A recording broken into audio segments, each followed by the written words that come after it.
مسجد کے پڑوسی گھر میں شادی تھی۔ کل رات مہندی کی رسم ہوئی، گانا چل رہا تھا، میری گلاں تے دندیاں وڈ کے منڈا مہر عشق دے لاوے، یعنی میرے گالوں پر دانتوں سے کاٹ کر میرا محبوب لونڈا عشق کی مہر ثبت کرتا ہے۔ شادی والے گھر میں ساری عورتیں تھیں، مائیں بہنیں تھیں، کم سن بچیاں اور نوخیز جوانیں تھیں۔ ان سب نے یہ گانے سنے، یاد کیے، ان پر ڈانس کیے۔ بے شرم لوگوں نے مسجد کا خیال بھی نہ کیا، نہ محلے میں موجود شریف پردہ دار خواتین کا لحاظ کیا۔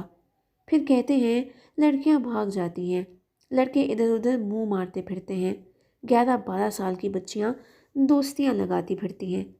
بندہ ان نالائق والدین سے پوچھے کہ تم اپنی بچیوں کو شادی پر کیا بکواس سنا رہے ہو؟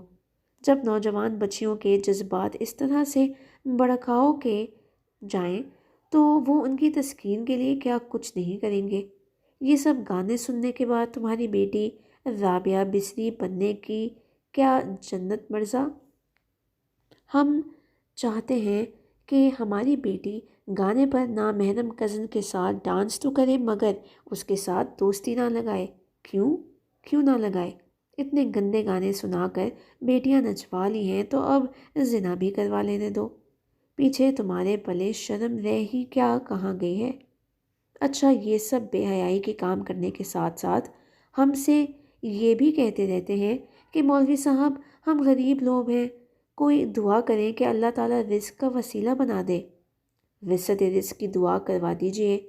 ارے احمقو، ساری رات مسجد کے پہلو میں ناچ گانا کر کے مائیں بہنیں نچوا کے کون سی وسعت رزق کی دعا قبول ہوتی ہے؟ اللہ کے غضب کو دعوت کر رحمت کی دعائیں کرواتے ہو۔ عجب دیوس لوگ ہو۔ شادی اور فیشن کے نام پر تو بے غیرتی کی انتہا نہیں رہ گئی۔